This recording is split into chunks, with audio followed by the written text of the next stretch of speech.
Video number one. Video number one. That I experience with a lot of men is that I'm so cool and I'm so down to earth, and I create this safe space for a lot of men to be transparent and to be vulnerable and to just be open and talk about any and everything, to the point that they start to friend zone me. Oh, that's happened to me too. Yeah, and that becomes a problem for me, because it's like, damn if I do, damn if I don't. You want a woman and you want a best friend. I'm here to show you that I can give you all of that, but then you friend zone me and you don't see me, and I'm over here like, hey, hello, I'm right here. I'm hearing you crying, I'm hearing you complaining, I'm hearing you talk about how you want this type of woman, or how I am, you such a good woman, you so this and you deserve that. I'm right here. How am I being overlooked? But I think that when I create a space for a man to be that way, he automatically tends to friend zone me. Well, that's because men don't want to fuck up the qualities that they can't easily find again. So if you have something that I can't find in all these women, I might need to value that and keep this with me, instead of just putting you in a position, because I'm rotating through girlfriends.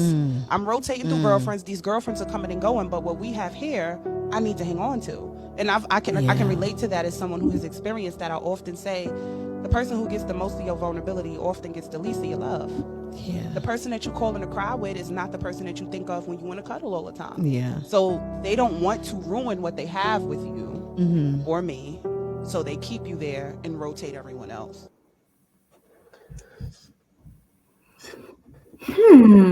All righty. Topic for the night. Women know nothing about men. What's going on, Hirsch? I see you checked in, man. What's going on with you, man? Hey, how's everybody doing? Doing well, doing well. How you been, man? Been okay. Just working. I hear that, man. I hear that, man. The grind never stops. You know how it go. Yeah. Yep. All right, so we're gonna get on into this conversation. So that was video number one. So the young lady is saying that, she she provides the safe space for the men, and she ends up getting friend zoned, and her friend was co-signing. So drop a comment. Let me know, was she right, wrong? Do you agree, disagree? Was she talking crazy? I'm coming to the panel on this one right out the gate. See, Donovan said that's deep. I'm gonna leave it right there, Donovan. I'm gonna leave it right there. All right, coming to the panel.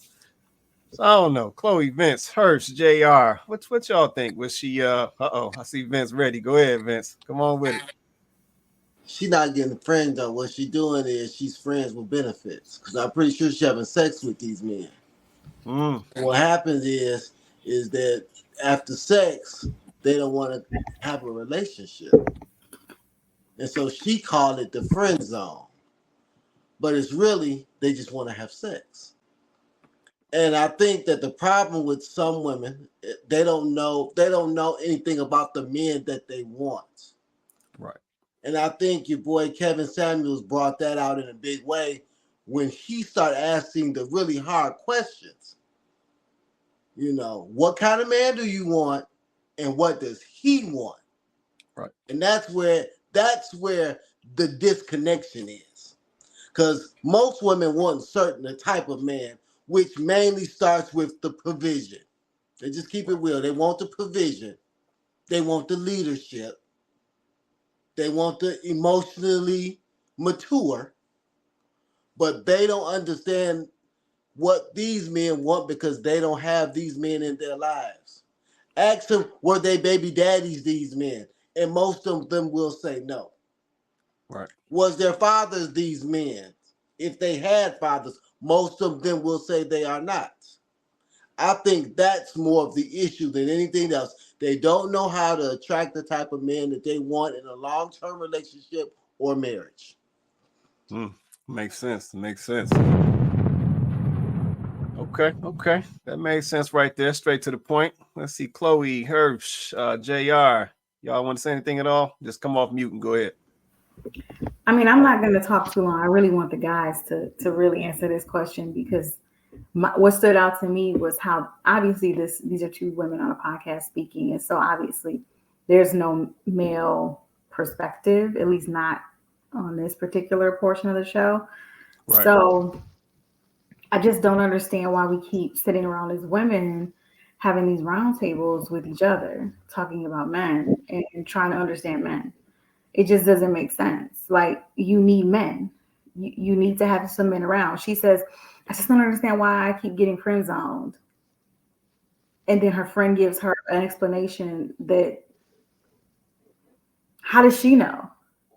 Like, it's, it's kind of crazy. It's like, how do you know, ma'am? How do you know? You getting friend zoned yourself. How do you know that's the reason why? Not to speak for men, but this is what I have been told by men, is if you're that special, you're going to be his. He's going to not leave the opportunity open for another man to have you if you're that special. He's just airing all of his feelings and thoughts and everything with you, and you hold this position and you're so important that he doesn't want to lose that with you. He would lock that down then. He wouldn't friend zone you. So, like, we need to stop, like, trying to make each other feel better and, wanting to sit in echo chambers. And, like, we need to ask men what they want and why. Right. No, that makes sense. Let me get this comment, then we'll come back to the panel. See, Kenyatta said, are these women telling these men this? Do the men even know this about her? That's real. No, that's a good question. Good question. I said that kind of touches what, Chloe was just saying as well. Two young ladies sitting on a panel talking about, these men friend zone and all this and all that. But once again, no male representation whatsoever. So yeah, it is interesting. Let me circle back to the panel. JR, Hirsch, Joe, you want to? I see you came off. JR, you want to say something, man? Yeah. So what I was gonna say was, Chloe and Vince, they said